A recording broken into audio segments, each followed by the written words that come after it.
So if we're all organizing our communities, if we're all working in our neighborhoods, that's what can put us over the top on election day.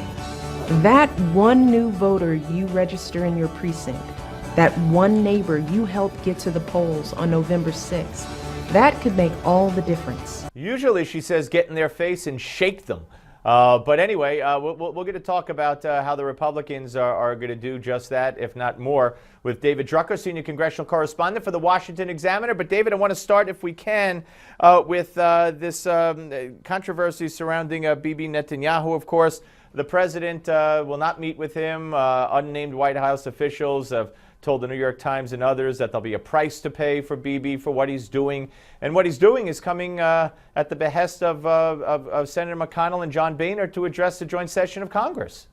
Yeah, well, look, it's no surprise because the administration and the Netanyahu administration do not get along. The president and the prime minister don't see eye to eye. And I think part of what happened here is House Speaker John Boehner was essentially saying to the president, I have a pen and I have a phone as well, and I can do things that don't require your permission. And I think that was part of the issue here. The other is that there's just a deep disagreement on Iran sanctions and the negotiations between the administration and between Congress. Republicans in particular don't trust the president to negotiate a good deal. And I think they want to do everything they can to try and control this from where they sit. Yeah, we're going to see how this plays out. Certainly, this is the worst relationship between a president of the United States and a prime minister of Israel since the modern-day state of Israel has been in existence. Let's move to the Loretta Lynch hearings yesterday. Ted Cruz, I thought, was dynamite, asking if Attorney General Mitchell should have been allowed to investigate Richard Nixon. Loretta Lynch kind of said, I don't know what you're getting at, but that was impossible not to know what he was getting at because he had asked about a special counsel, an independent counsel being appointed to investigate the IRS and other issues. I thought he did a good job. I thought she was very not forthcoming in many instances, but the Republicans, they're all going to vote for her anyway, most of them, right? I mean, for the most part.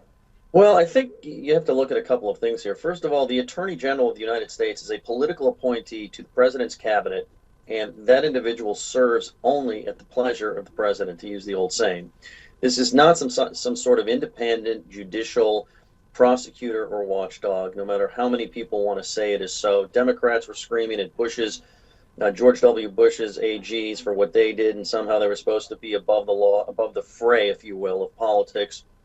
Republicans have done the same, with Obama's attorney general. So Loretta Lynch, I think, if you're a Republican, is the best you're going to get. And if you're not going to confirm the attorney general of the United States, nominated by the president, who does have a key role to play in national security and other matters, you have to be able to explain it well, because that's the kind of thing the public can really ask questions about. And I think, if you're dealing with a President Obama, who's going to be president for the next 2 years, he's not going to nominate, most likely, somebody that Republicans are going to really like, who's going to say things that agrees with Republicans when it comes to policy of the Obama administration.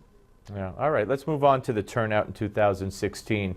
The Republicans have so much work to do to catch up to what the Obama machine was capable of, and in fact pulled off not once but twice, much to the chagrin of many on the Republican side, especially in 2012. So where are they, and what are they doing? Much further along. Let's just reset what they did in 2014. They built, for the first time ever, a modern digital data analytics heavy voter turnout machine that relies on volunteers and heavy micro-targeting, but also has paid staff all over the country. So it's no longer 2012 versus 2016.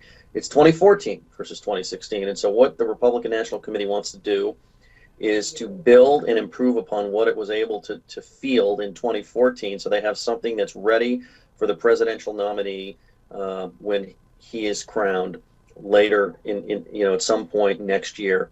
And I think they're well on their way to being able to do that, because again, they spent over $100 million to build something real and modern. It's voter forecasting and voter behavior forecasting proved its mettle in the 2014 midterm. So now they just have to equip this thing for a national race versus many regional races. And does this include grassroots? Does this include people on the ground? Yes, it does. And you're going to see a lot more of that. And I think that's what, what's important for people who remember how outmatched Mitt Romney was in 2012. You're not dealing with that anymore. Just the issue is, can they take what they had in 14, enhance it, and be prepared to deal with what I'm sure will be a lot of enhancements from the Democratic side on their 2012 and 2014 efforts. All right, David, really appreciate it. Thank you, David Drucker, senior congressional Anytime. correspondent for the Washington Examiner. All right, folks, and it's going to be very vital for them to accomplish what David, and by the way, David wrote about this at WashingtonExaminer.com. RNC soups up 2016 voter turnout program. Check it out. When we come back, we will be joined by senior editor at the Jerusalem Post, Caroline Glick, right here, coming up next on the Steve Malzberg Show. Don't go away.